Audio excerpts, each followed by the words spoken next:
crew to save the day. Welcome to Mighty House.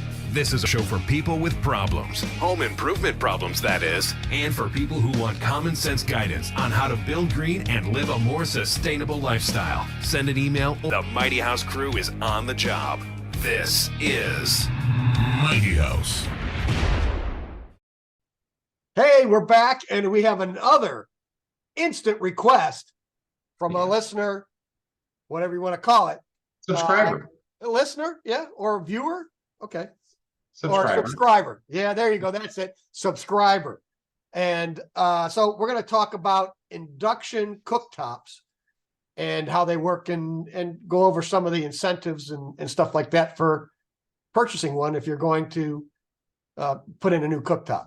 But before we do that, click on that bell. That way you get notified next time we post a video. And of course, hit that subscribe button. That way you're also on the list. And then you too could send an email for another instant request. That takes several months for us to get it to you, but yes.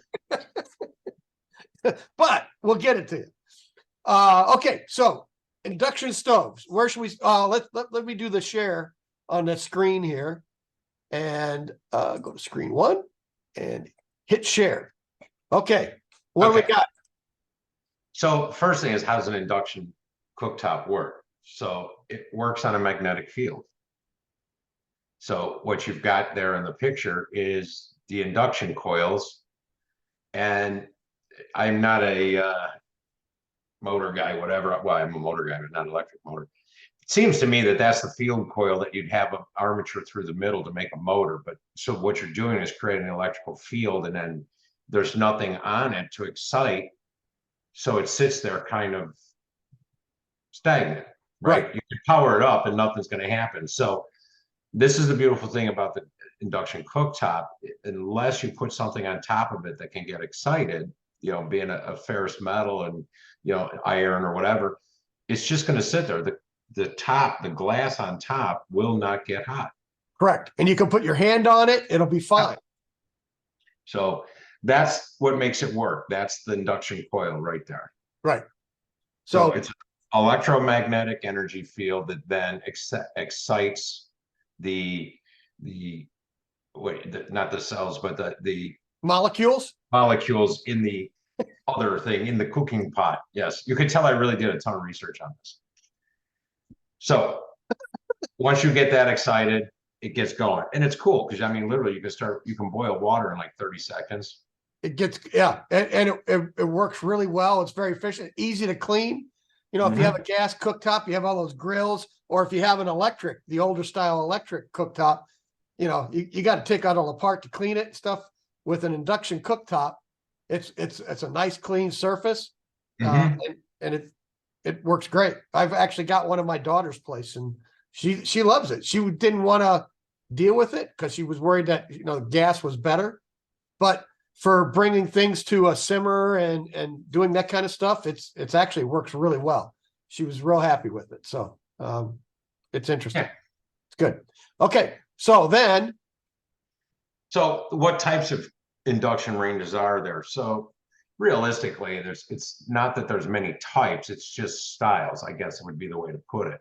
So you could go with a single zone, and they do make single zone like portable units that you just take somebody's house, plug it in, and you can boil water right away, or, you know, make food, whatever. And they're great for going out and running around. Right. You can get the 2-zone, which you've got shown there. That's just a 2-zone. So you have 2 of those induction coils on there. So you cook 2 things, right? Sure. They make a 3-zone, they make a 4-zone, and 4-zone is probably the most popular out there right now. It most replicates what most people are accustomed to cooking on, right? All ranges have 4. You might have a grill in the middle if, you know, whatever, or a griddle. But this 4 is probably the most common you may see. But a lot of the manufacturers like Fisher and Paykel and Mealy, they all have multi-zone. So you can get a 4 with the multi-zone.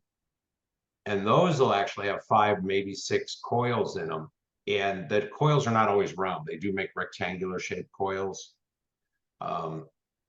So those tend to be more versatile based on what you're cooking. In other words, you can put, if it's got the square zones, if you go to that next one, There you go. so you can put a pot in the middle. You could put a pot on either of those other two zones. You could put Right. pots, so you got 5 zones there. But you could literally put down basically like a sheet pan. On all of this. Have half that sheet pan at one temperature and the other half of that sheet pan at another, and it would keep it consistent. So you could literally cook on front and move it to the back to keep it warm. And we were talking about, we were at a show at a kitchen, an appliance place years ago, and someone was demoing. I swear it said they had 40 little coils in it. And you would set anything on that stove, on that cooktop, and it would recognize the shape, bring up that shape on your computer screen on the control, and then you could set temperatures. That's amazing. I don't know that ever hit the market, but the one you've got pictured, those tend to be the high end. I mean, they're $4,000. They could be even higher. Right. So But you could have one griddle that goes across all of this and then have different zones on that griddle. yes, So you can have a certain temperature for your eggs, another one for your bacon, and then you could have biscuits going on another one. yeah.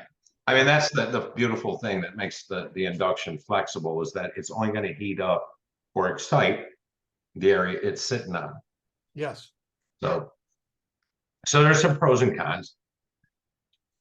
The advantage is definitely the quicker cooking time. Yes. So your pans will heat up faster. Again, we talk about boiling water in 30 seconds. No open flame. Right. Yeah.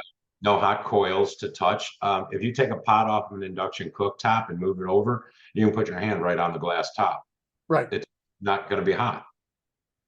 Yeah, it will initially, but it cools off really fast because just from the heat transfer from the pot to the glass, it'll be warm, but it's not like it's you're not going to burn yourself. Burns. You're not going to scald yourself or whatever. So right. So that's always nice. And then again, like you said, it's easier to clean because it's just a glass top.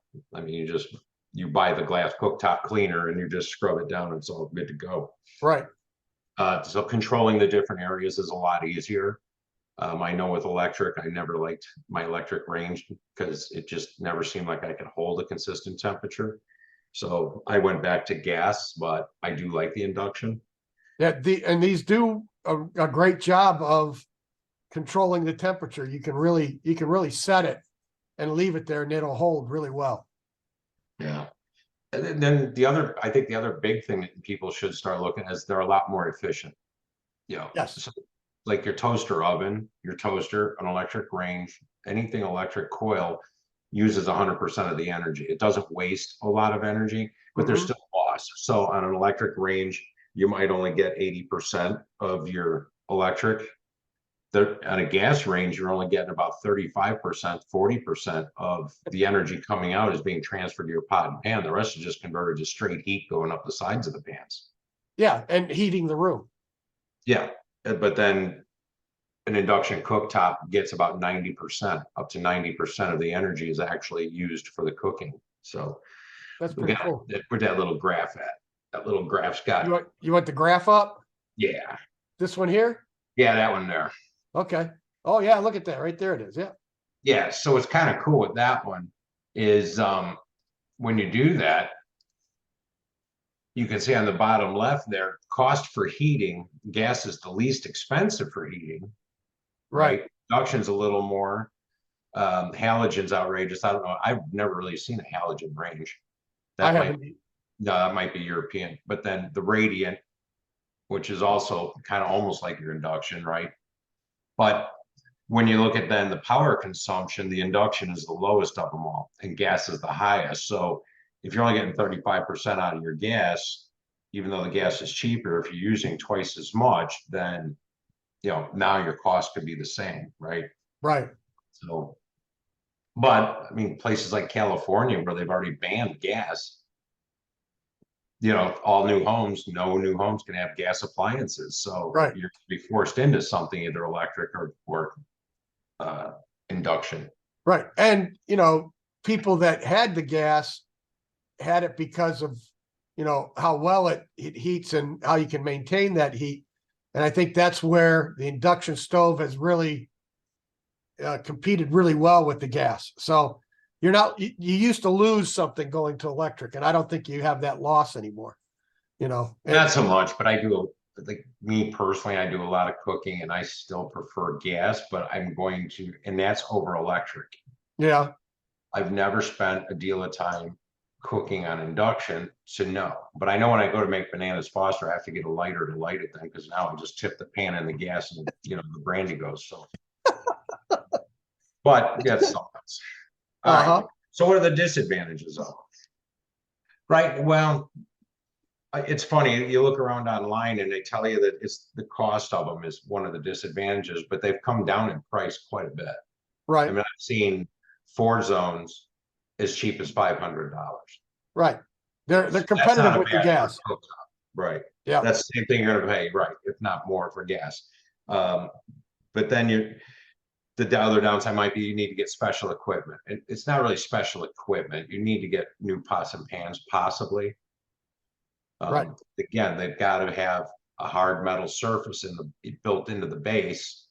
And some of them are like clad, where they might have an iron disc inside the aluminum, and that's what causes the reaction. And then, so like these that we have on here, they've got a disc in them. So those are made specifically for induction, but they work great. And you could go back to your old-fashioned cast iron skillets, though. Oh, absolutely. You could pull those puppies back out if you still have it. I still use mine. Yeah. Mine are probably better than the Teflon pans that are so used. Right, because you wipe them out enough where nothing sticks. Yeah, exactly. The other couple of things I found on the internet, which I don't remember experiencing, is a hum or a buzz when you turn them on. I've never experienced that either. Well, I know the only time I've really looked at them, I was in some showroom, and it's usually so loud that if it made a slight hum, I would have never heard it. Well, no, we have installed them, and I've got 2 kitchens going right now. They're both getting those, so I'll find out again. But my daughter's has been fine. I never heard anything from her. Never heard a complaint. That's good. No. And then the last one I found on the internet was reports of interfering with pacemakers. Oops. Yeah. So yeah, that one, I don't know. Take it with a grain of salt. I don't know. It could be true.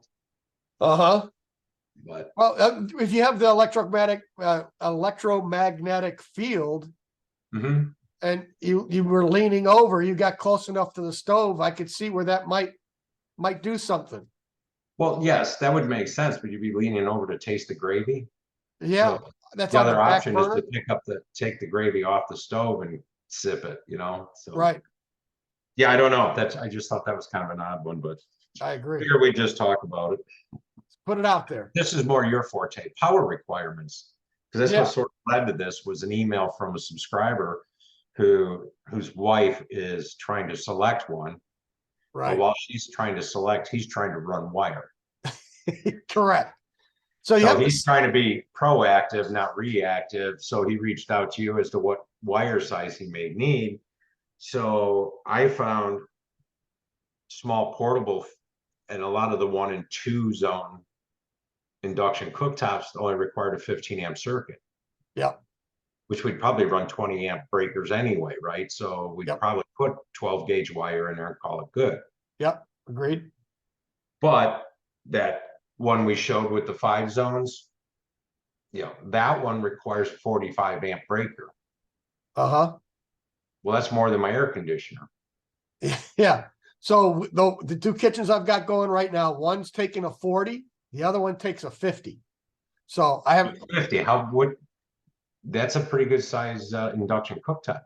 Yeah, I haven't seen it. It's just they just gave me the specs, so I was pulling all that stuff for it. So I don't know what it's going to be. I guess I'll find out. But so what wire size do I need for a 50 amp circuit? That's like 6s or something. Yeah, we'll run a 6. You can get away with an 8 if you want to. And of course, if you ever want to know, all you have to do is pull up, just Google NEC 310-16, and that will bring up the wire sizing chart, the wire chart. And then you go across the chart make sure you're looking at solid copper, because they will give you copper cladded aluminum options. So those have different ampacities than straight copper. So you have to make sure you're doing that. And then also look at the insulation.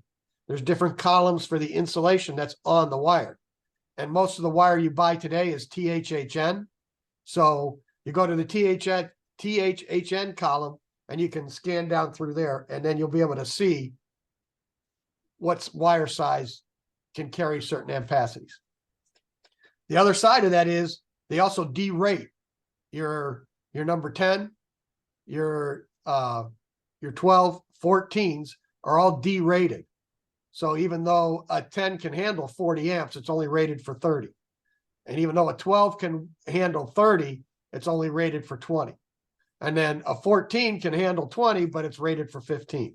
So they derate those because they know everybody's going to overload those circuits and just go in and take the breaker out and put a bigger breaker in. So that way, that's kind of like a built-in safety net within the National Electric Code to help people not burn their house down. So that's like putting the penny behind the blown fuse. Yes, yeah. Or you wad up the aluminum foil with the pliers and you shove it into the socket. So we used to find that a lot. You don't see the twist-in fuses much anymore. No, not at all. No, so it's every once in a while I still see them, but they're not around too much. So anyway, if you're looking at the rating to size, you can't just use the existing wires in your wall if you've got a gas stove. You are going to have to run a special circuit just for that to handle that load. And that's even down here, we typically, like, our electric ranges with the oven or cooktop are only 30 amp. Yeah. So it's surprising to me to see that, an induction cooktop would take 40, 45 amp. Yeah. Well, it depends on how many zones it's got, how it works, The more bells and whistles, the higher the cost. So, something pretty basic. Like I said, the price varies from a single zone portable induction cooktop that you can take from house to house, plug it in any socket. Right. For like $65 on Amazon. What? Yeah. Wow. Yeah, you could get that for 65, plug it in. The ones with the 5 zone with all the bells and whistles where they'll recognize the pan you put on there and you can set different zones, a multi-zone. Those things, $4,000, sometimes more, but I think the highest I've seen lately is 4, and they are coming down. Each year they get a little less expensive. Sure. But the more they sell, then the cheaper they can build them. So yes.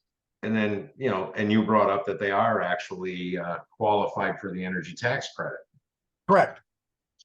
So you get back $600 if you install one, but I'm not sure if you bought one for 65, they'd give you the $600 tax credit. But no, you up to $600. They reimburse you for that. So at least that would, but again, check with your accountant, because we didn't stay at a Holiday Inn last night. So go check with your accountant, make sure that you qualify for it before you go ahead and do it. Before you read the fine print. Yes. Talk to your accountant, your tax your tax professional prior to making that purchase. If you're going to claim it, if you want it anyway, then just go ahead and get it. Right. But you check that. And the new energy codes that they've got that are coming out right now, there's a lot of credits for a lot of things you're doing to your house, your windows, your doors, HVAC work, air conditioning, all those kinds of things. There's all kinds of tax credits out there. So you can check into that. And of course, solar, wind, those are always the common ones that you would expect to see. So, but the residential clean energy credit is what you're kind of looking for.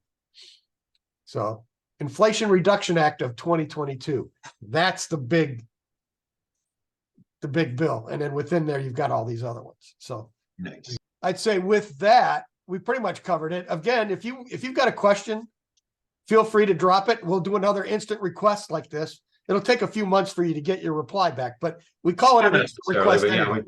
Yeah. Well, the sooner you do it to when we release this episode, then the sooner you'll get an answer. Yes.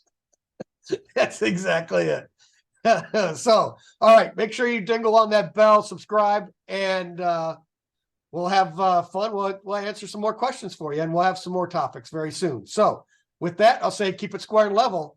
Until next time. Until next time. There you go.